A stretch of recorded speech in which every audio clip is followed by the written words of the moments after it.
তিন ব্যক্তির কাছে দোয়া নিতে কখনো ভুলবেন না। অবশ্যই তিন ব্যক্তির কাছ থেকে দোয়া নিবেন। যখনই আপনি এই তিন ব্যক্তিকে পাবেন সাথে সাথে দোয়া নিবেন। মনে রাখবেন নবীজি সাল্লাল্লাহু আলাইহি ওয়াসাল্লাম নিজে আমাদেরকে জানিয়ে দিয়েছেন, আবু দাউদ শরীফের হাদিস, তিরমিজি শরীফের হাদিস, হযরত আবু হুরায়রা রাদিয়াল্লাহু তাআলা আনহু থেকে বর্ণিত, তিনি আমাদেরকে জানিয়ে দিয়েছেন তিন ব্যক্তির দোয়া আল্লাহ তাআলা ফিরিয়ে দেন না, লা শাক্কা ফিহিন্না, তাদের দোয়াগুলো আল্লাহ তাআলা ফিরিয়ে দেন না। তিন ধরনের ব্যক্তি। নাম্বার 1, এক নাম্বার হচ্ছে মুসাফির ব্যক্তি। যে ব্যক্তি মুসাফির, সফর করে আপনার কাছে এসেছে, সে সফরে অবস্থায় আছে, এই ব্যক্তি হচ্ছে মুসাফির। এই মুসাফির যদি আল্লাহর কাছে দোয়া করে, আল্লাহ তাআলা সাথে সাথে তার দোয়াগুলো অ্যাকসেপ্ট করে নেন, বলেন সুবহানাল্লাহ। এজন্য অনেক সময় আপনাদের এলাকায় বড় বড় ওলামায়ে কেরাম আসেন আলোচনা করার জন্য, আসে নাকি আসে না?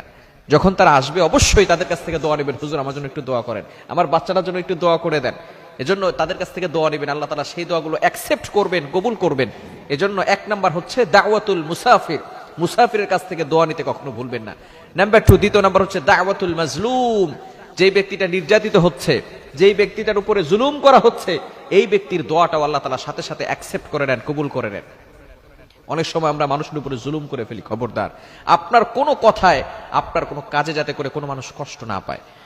সহিহ মুসলিম শরীফের হাদিস, নবীজি সাল্লাল্লাহু আলাইহি সাল্লাম জানিয়ে দিয়েছেন, আল মুসলিমু মান সালিমাল মুসলিমুনা মিন লিসানিহি ওয়া ইয়াদিহি, প্রকৃত মুসলমান হচ্ছে ওই ব্যক্তি যার হাত এবং মুখ থেকে সকল মুসলমান নিরাপদে থাকে।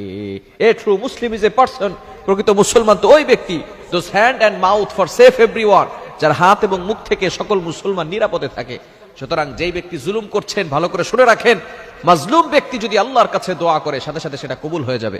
সুতরাং আপনি যদি দেখেন মাজলুম কেউ হচ্ছে, আপনি তার কাছে দোয়া চাবেন, কেননা সেই ব্যক্তির দোয়া আল্লাহ তাআলা কবুল করবেন। নাম্বার 3, তৃতীয় নাম্বার হচ্ছে মোস্ট ইম্পর্টেন্ট, পিতামাতার দোয়া আল্লাহ তাআলা কখনো ফিরিয়ে দেন না। দাওয়াতুল ওয়ালিদাইন, পিতামাতা যারা আছে তাদের কাছ থেকে দোয়া নিবেন। আমরা পিতামাতার কাছ থেকে দোয়া নিতে চাই না, পিতামাতাকে সালাম পর্যন্ত দিতে চাই না, লজ্জা লাগে, ঠিক কিনা? খবরদার। তিরমিজি শরীফের হাদিস, আবু দাউদ শরীফের 1536 নম্বর হাদিসের ভিতরে নবী সাল্লাল্লাহু আলাইহি ওয়াসাল্লাম জানিয়ে দিয়েছেন যে পিতামাতার দোয়া আল্লাহ তাআলা কবুল করেন। পিতামাতা বদদোয়া দিলেও কবুল হয়ে যায়, দোয়া করলেও কবুল হয়ে যায়। এজন্য পিতামাতার সাথে কখনো খারাপ ব্যবহার করা যাবে, সব সময় পিতামাতার কাছ থেকে দোয়া নিবেন।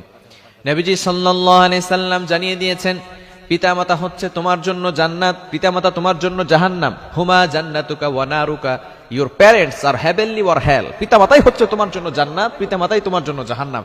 এজন্য পিতামাতার কাছ থেকে দোয়া নিবেন। আপনি দোয়া নিতে কোথায় যাচ্ছেন? কোন পীরের কাছে যাচ্ছেন? কোন হুজুরের কাছে যাচ্ছেন? জান্নাত তো আপনার ঘরে পড়ে আছে। নবী সাল্লাল্লাহু আলাইহি ওয়াসাল্লাম জানিয়ে দিয়েছেন, আল জান্নাতু তাহতা আকদামিল উম্মাহাত, মায়ের পায়ের নিচে আল্লাহ তাআলা সন্তানের জান্নাত রেখে দিয়েছেন। আর আপনি জান্নাত নিতে কোথায় যান? আপনার ঘরের ভিতরে আল্লাহ তাআলা জান্নাত রেখেছেন। এজন্য পিতামাতার কাছ থেকে দোয়া নিতে পারবো তো ইনশাআল্লাহ? পিতামাতার কাছ থেকে দোয়া নিবেন। মুসাফির ব্যক্তির কাছ থেকে দোয়া নিবেন, তাদের কাছে দোয়া চাইবেন। মাঝে মধ্যে মুসাফির ব্যক্তিকে হাদিয়া দিবেন, পিতামাতাকে হাদিয়া দিবেন। আপনার খরচ করার সর্বপ্রথম যেই স্থান হচ্ছে সেটা হচ্ছে পিতামাতা। সর্বপ্রথম খরচ আপনি কোথায় করবেন? পিতামাতার জন্য করবেন।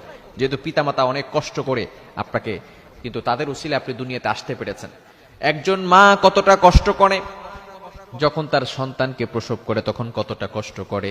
সাধারণত মানুষ 45 ইউনিট ব্যথা সহ্য করতে পারে, কিন্তু একজন মা যখন তার সন্তানকে প্রসব করে 45 নয় 57 ইউনিট ব্যথা সহ্য করে। এজন্য অবশ্যই তাদের কাছ থেকে দোয়া নিতে আমরা ভুলবো না। আল্লাহ পাক রব্বুল আলামিন আমাদের সকলকে এই বিষয়গুলো বুঝার তৌফিক দান করেন।